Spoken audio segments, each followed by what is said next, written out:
sports page with the Orlando Sentinel and FM 96.9 The Game's Mike the Bulldog Bianchi on JRR. Well, we are dogless in Orlando this morning. Dog catcher finally got him, didn't he? No, dog has started his Christmas vacation, so we'll handle the sports page this morning, brought to you by Kaufman & Lind Injury Attorneys. All right, Thursday night football. Interesting situation last night. In the end, the Chargers beat the Broncos 34-27. Okay, it didn't look like it was going to go that way in the first half, with the Broncos jumping out to a 21-10 lead, and it looked like they were going to take that into halftime, Taco.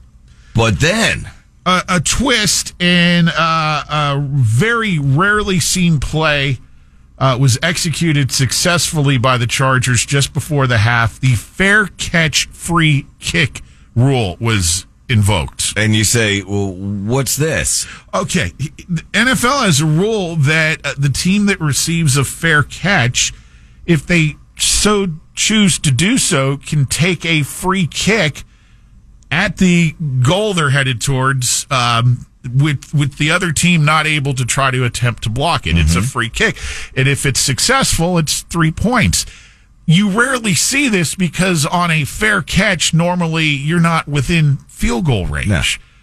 As luck would have it, the Chargers were on the fringe of field goal range. 57-yarder. Cameron Dicker steps up, boots it, closes it to 21-13 at the half. Free kick, successful. Last time this was attempted was in 2019, I believe, by the Panthers. They missed.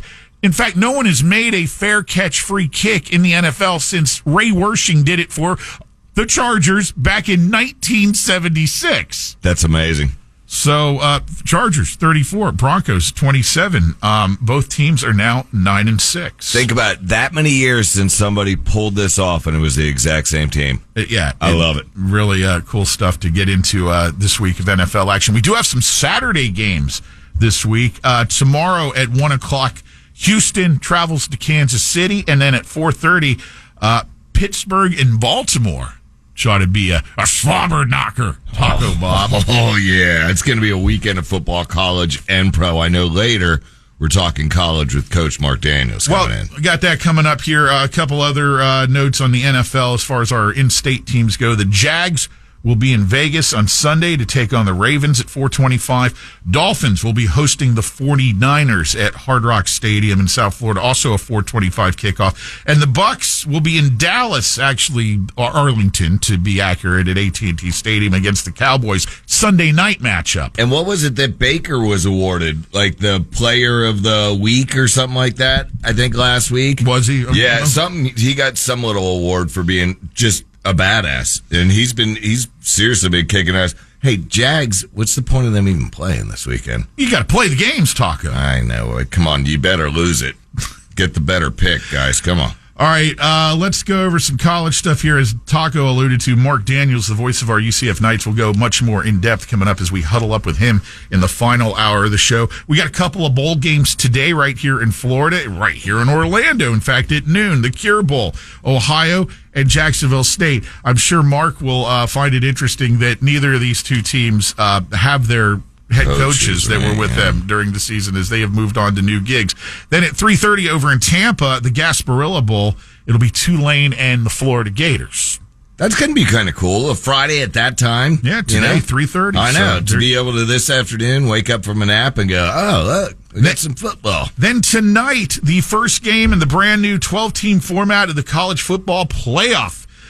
It'll be from South Bend, Indiana. The Notre Dame Fighting Irish have Indiana coming in, so it's an all-Indiana show tonight, 8 o'clock there in South Bend.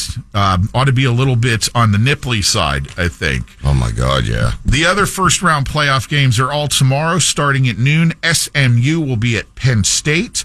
4 o'clock, Clemson travels to Texas. And then the nightcap, Tennessee at Ohio State. There are some interesting side stories going on with that.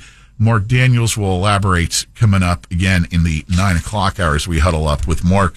Over to the NBA, the Magic lose at home last night to the Oklahoma City Thunder. 105-99 was the final. Magic were making a furious comeback attempt in the fourth quarter, but then the Thunder went on a 6-point run to kind of ice things. And beat them by 6. But again, not to sugarcoat it, at least the Magic are playing without some of their key points and still sticking in like that. That's good. Next up, the Magic home Saturday night against the Miami Heat.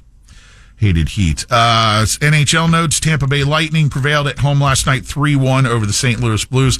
Nikita Kucherov had a pair of assists to lead the Lightning to the win. Their next action will be home on Sunday afternoon against the Florida Panthers. So we got in-state rivalries this weekend in both the NBA and NHL. I like it. That would be your sports page for this morning. You're not gonna. I was gonna, you know what? In honor of the dog, just like this is his little Merry Christmas to you. He asked me to do it. Nice. Rockford Station. JRR.